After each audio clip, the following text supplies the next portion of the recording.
Pinuri ng 7th Infantry Division 7ID ng Philippine Army ang 701st Infantry Kagitingan Brigade, 56 Infantry Tatag Battalion at 48 Infantry Guardians Battalion dahil sa kanilang dedikasyon at huwarang paglilingkod matapos ang matagumpay na deployment sa Mindanao.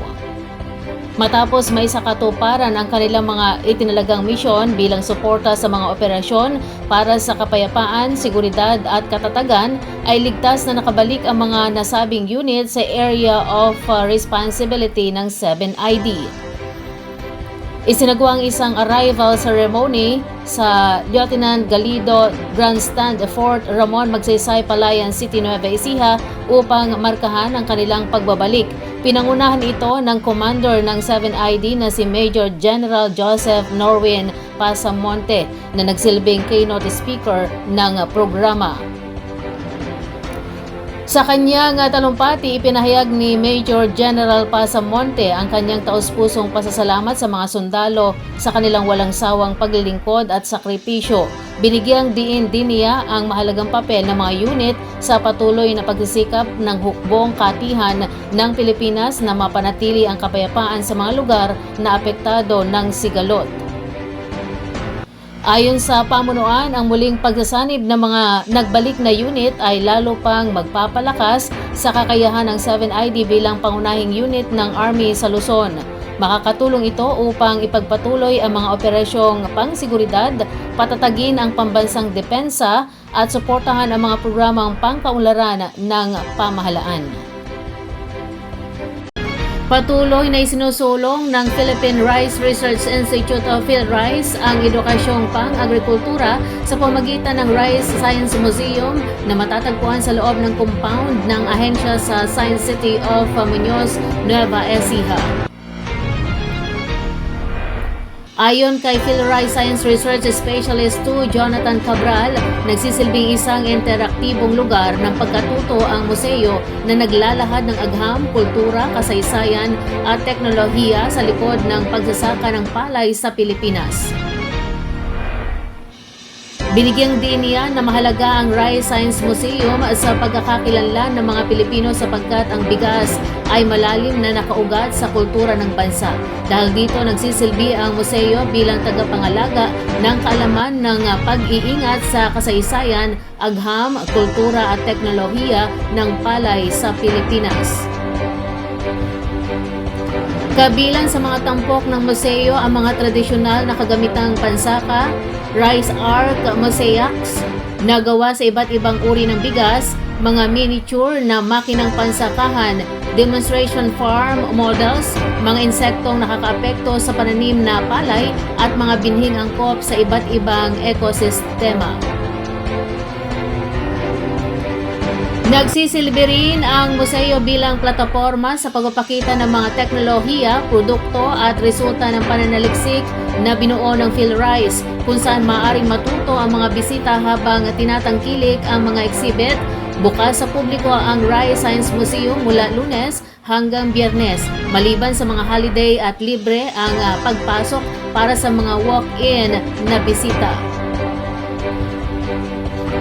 Para naman sa mga organisadong grupong bibisita, kinakailangan magsumiti ng liham ng kahilingan na naka-address kay PhilRice Executive Director John De Leon na naglalaman ng pangalan ng grupo, nais na petsa at oras ng pagbisita, bilang ng mga kalahok, mga lugar na nais puntahan at detalye ng kontak.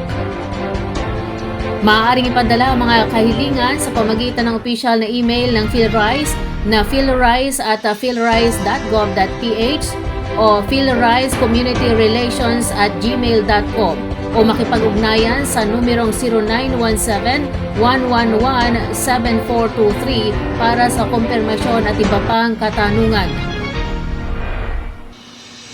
Dagdag pa ni Cabral, nag-aalok rin ng PhilRice ng 360-degree virtual tour ng Rice Science Museum at iba pang learning areas na maaaring ma-access sa 360tour.philrice.gov.ph.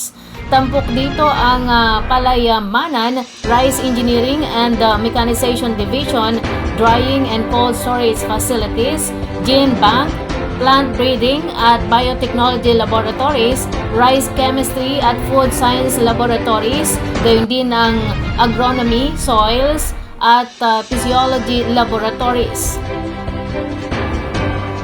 Sa kabuuan, patuloy na itinatampok ng PhilRice at ng Rice Science Museum ang kahalagahan ng kaalamang pang-agrikultura habang isinusulong ang interaktibong pagkatuto at inobasyon sa Nueva Ecija at sa buong gitnang Luzon.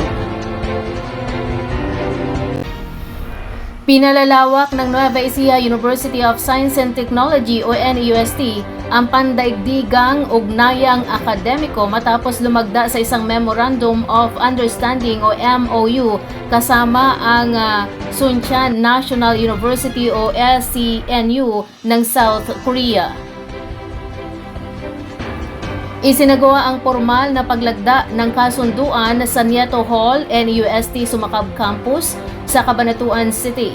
Pinangunahan ng NUST College of Education o COED ang naturang kasunduan na naglalayong palakasin ang ugnayan ng dalawang institusyon sa pamagitan ng palitan ng mga guro at mag-aaral, magkasanib na pananaliksik at mga kolaborasyong akademiko at kultural.